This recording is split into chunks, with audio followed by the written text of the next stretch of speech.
The CIC was speaking in one of the schools in Gauteng. We have all seen the EFF leaders, the EFF commissars going in different schools, participating in the Sizofunda Ngenkani campaign, even the youth getting to involved in this, going to different varsities, helping out with the registrations and explanations of how things go in varsities. So it's part of the campaign. This campaign usually happens during each and every year when the schools open in January. Sizofunda Ngenkani, whereby the EFF tries to be involved in helping out more people get into varsities, helping out more students have proper books, and the books are covered properly, buy school bags, buy things, help out there, improve the furniture in schools. The CIC was giving a powerful speech in one of the schools he went, and he didn't just give that, he also donated 100,000. But listen here. Of themselves.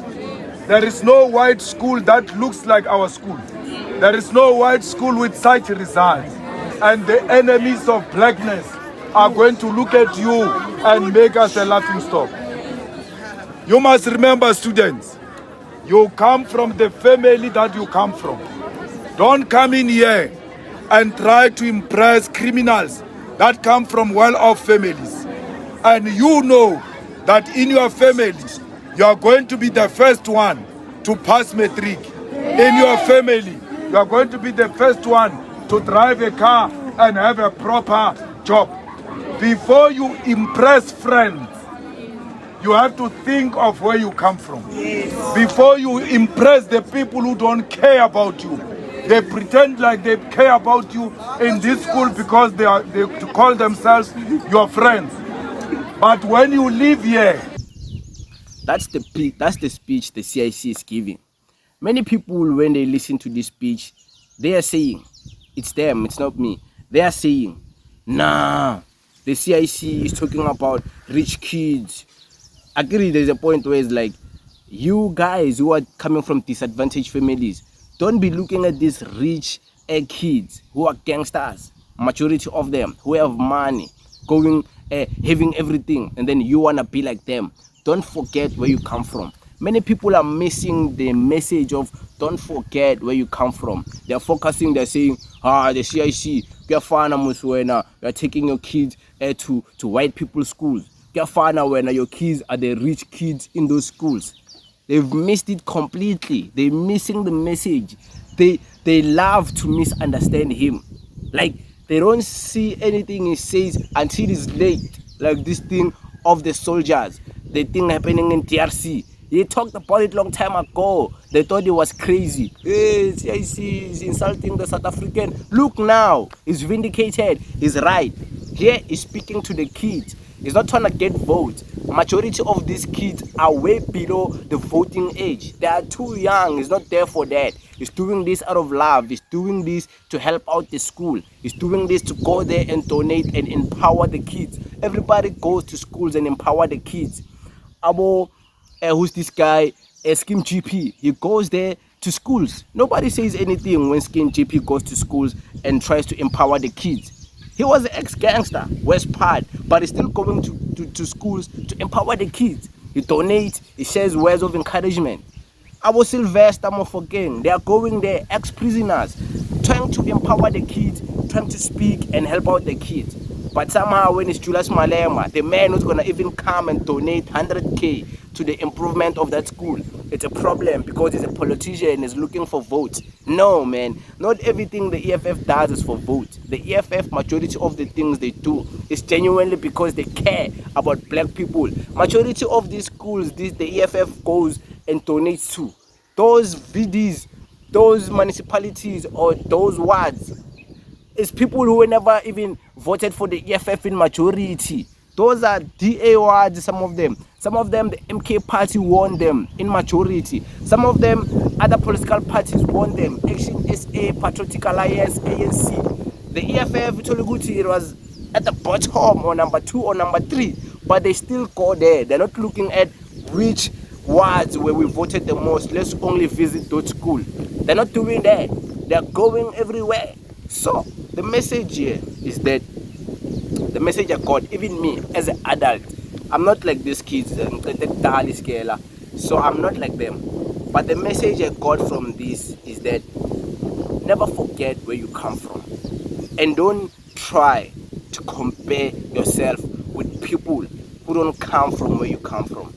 Never forget the family you come from. Never forget the situation where you come from. Never forget the pockets and the limitations of the financial situation in your family. Don't forget. Never forget home. Never forget what your parents are capable of providing for you, providing for the family. Never forget where you came from. You never grew up in a house where there's big houses, there's a Range Rover, there's a Legend 45. Never forget that, because that's who you are, that's where you come from. And then one day when you finally make it, and you're gonna make it, and you're gonna make it big, my man. You're gonna make it big, and it's gonna be a very visual thing for everyone to witness, that yeah, young man is making it big, and he's not playing with anyone, he's not here to play, he's making it big. And once you do that, once you make it big, when you make it big, still, my man, don't forget where you come from. Because you remembering where you come from, you remembering the limitations of your grandparents, the limitations of your own parents, the limitations of the financial stability where you come from, is going to only humble you, and it's going to make you appreciate even other situations from other people when a time comes where maybe you need to give back to them, where maybe you need to donate, where maybe you need to help out another family. You can see, like, I've once been there. I don't need to be flaunting this money, spending this money, buying useless things, useless clothes. Let me just help out the family. Let me go to schools. Let me donate to a family. Giving back to the society, because the world gave back to you. God gave back to you. But you know why? You know where it started? It started you not forgetting where you come from, because you can see, no, these kids, man, they've been wearing the same uniform for 2 years. Maybe they were once in the situation that I come from. How about I be a person to at least help them out? That's what I'm getting from this. You can get whatever you are getting from it. Tina, we are getting something else, and it's empowering what the CIC is saying. It's empowering what we are actually getting from this message. But the CIC, by the way, this will be the last thing to talk about here. And I put it last because I've done it deliberately. I didn't want this to be part of the message and the core message. The CIC donated 100K to that school. 100K. Do you have 100K in your pocket? How many months will it take you to make 100K? To save it, even. Not even to save it. To make it with your salary. Will it take 6 months? Will it take a year? How long will it take for you to have it? But he donated it to that school to help with the infrastructure, to help with whatever they need in that school. He did it. And then he didn't call the media to come and flaunt about it. He just donated it. Like, why is in the news saying that? Why is in the breaking story? But yeah, it is what it is. Thank you very much.